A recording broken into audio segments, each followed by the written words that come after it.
Previously on Horror on Cedar Block, Mama Mars and Sam Carter delve deeper into the ancestral bloodline, binding them to Cedar Block's haunted past. The spirits grew louder, more restless, calling for justice, not peace.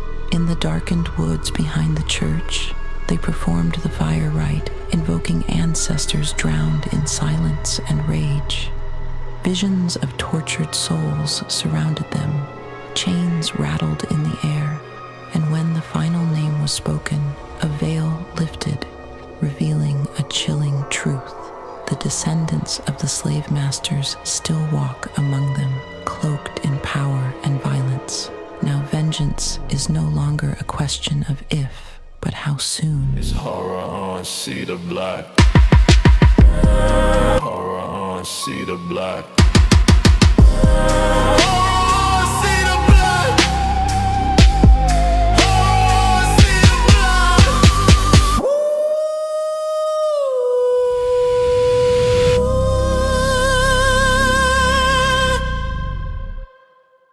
Chapter 7. The wind howled like a warning as the moon dipped behind thick clouds, leaving the world in a bruised, violet shadows. Deep in the heart of the swamp, a crossroad appeared where there should have been none. Dirt paths intersecting under the skeletal limbs of ancient cypress trees that dripped with Spanish moss like ragged funeral veils. Sam Carter stood at the center, stripped of the parlor's warmth, summoned not by man, but by something older than time itself. The air here didn't move. It weighed. It tasted of copper and stagnant water, pressing against his skin with a humidity that felt like a damp hand. The whispers came first, not in English, but in the Creole lilt of pain, blood, and promises broken. They weren't just sounds, they were vibrations that Sam felt in his teeth, a low-frequency hum that made his skin itch with a sudden, unbidden heat. And then he appeared. Papa Legba. Not the charming old man from folk tales, no. This Legba was tall and gaunt, with skin that shimmered like spilled oil on a wet road, and eyes full of swirling stars and distant, echoing screams. He wore a tattered top hat that seemed to swallow the light around it, and his cane was carved from a femur that still looked wet. His voice was velvet, laced with venom, a sound that bypassed Sam's ears and spoke directly to his nervous system. You want truth, Sam? Truth costs more than blood. It costs memories. It costs the comfort of the lie you've been living. Sam tried to speak, but his tongue was suddenly heavy, as if it had been turned to lead. Legba walked in slow, predatory circles around him, each step echoing with the collective screams of 1,000 lifetimes.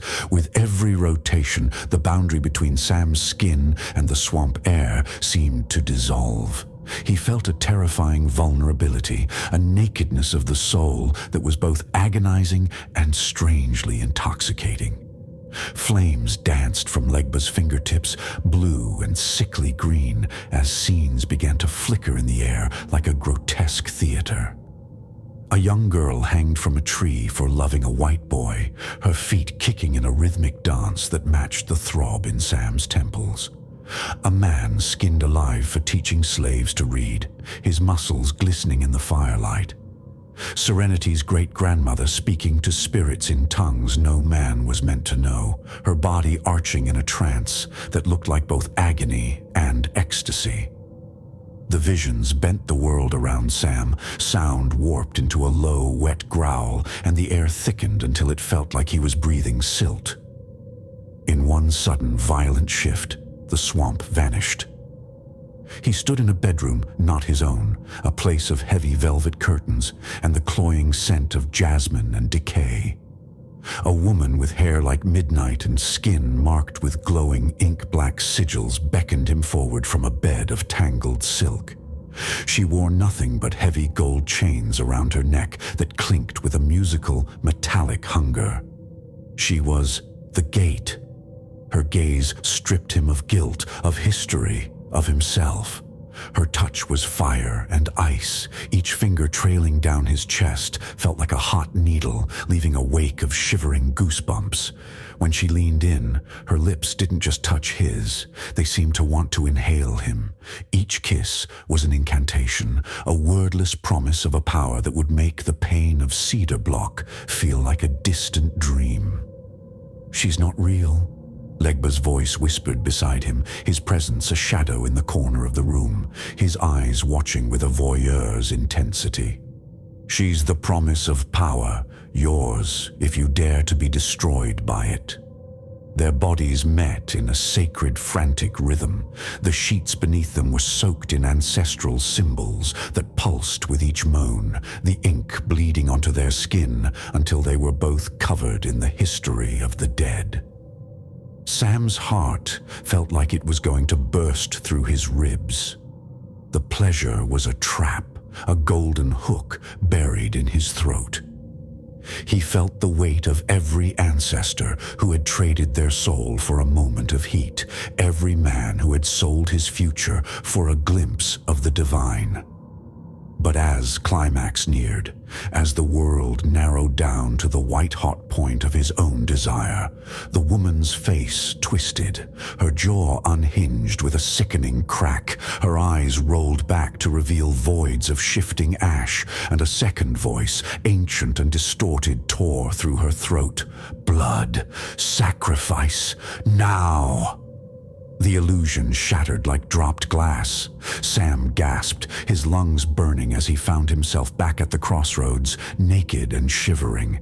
The humidity of the swamp felt like a cold sweat. He was weeping, a cocktail of shame and awe flooding his system, making his limbs feel like water. In his palm, he felt a sharp, stabbing pressure. He looked down to see a bone-carved key. It didn't just sit in his hand, it pulsed like a second frantic heartbeat, and the skin around it was already beginning to redden and swell. Sam staggered away from the crossroads, his eyes wide and vacant.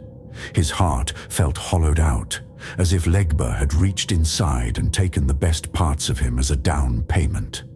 The door had been opened, and as he looked back, the crossroads were gone, replaced by a wall of impenetrable mist. The air thickened again, as Legba suddenly appeared directly in his path, his breath hot with the scent of burnt offerings and old, sweet decay. He traced a bony finger along Sam's jaw, a gesture that was almost tender, yet Sam felt the skin sear under the touch. With a sudden, violent twist of Legba's wrist, the world warped again. Sam's clothes didn't just fall, they burned away in a flash of silent, blinding light. He stood exposed, the cool swamp air biting at his skin. It wasn't just his body that was bare, his mind felt flayed. Every secret desire he'd ever suppressed, every shameful memory he'd buried, projected into the cypress trees around him like a flickering sepia-toned nightmare. He watched a vision of serenity appear in the trees. She was naked, her skin mapped with the same red rope that bound the ancestors.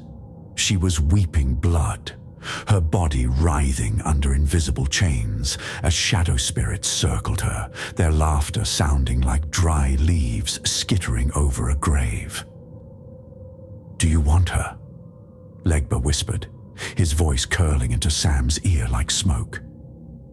"Do you want her love, or do you want the power she represents?"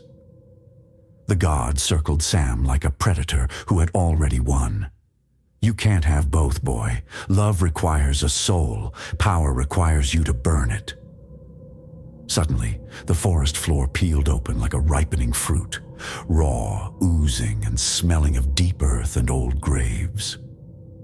From the rift crawled bodies half-formed and moaning, their skin the color of river clay. They whispered the names of Sam's ancestors in Gula in tongues he'd never heard, yet his blood hummed in recognition. A child emerged from the pit, her eyes hollow pits of shadow, carrying a dagger made of a sharpened human rib. "She died, so the line could continue, Sam." Legba said, his voice dripping with mock pity. She was the first payment. You never even knew her name, did you? The child didn't hesitate. She plunged the bone dagger into her own chest, and instead of falling, her blood rained upward, defying gravity to stain the very stars red. The trees didn't just rustle, they screamed, a high, piercing sound that shattered the silence of the swamp. And then, a void of silence. Serenity stood behind him now. She was real, her breath coming in ragged, sobbing gasps. She was covered in a layer of salt and sweat, her eyes wide with a terror that looked like betrayal. She reached for him, not to pull him close, but to bind him. Rough, red jute rope appeared in her hands, and as she tied his wrists, she began to whisper prayers that curdled into curses halfway through her lips. Her voice echoed in two distinct languages, her own and a rasping, ancient tenor that belonged to someone else. Papa Legba watched amused, seated now on a throne made of yellowed skulls and tangled roots. Love and pain. In this soil, they are the same crop, Sam. You can't harvest one without the other. In a final, jarring thud of reality, Sam was back in his own body, kneeling in the dirt at the center of the crossroads. He was bound, his wrists raw from the phantom rope, and his skin was marked with the sigils he'd seen on the gate. The bone key in his hand pulsed violently, a searing heat blooming in his palm. He felt the bone begin to grate against his own, the key burrowing into his flesh, merging with his skeleton in an agonizing, intimate union. He opened his mouth to scream, a sound of pure, unadulterated terror and shattered pride, but the swamp swallowed the sound whole. No one heard him. Not in this world, and certainly not in the one he was being dragged into. Horror on Cedar Block. Horror on Cedar Block.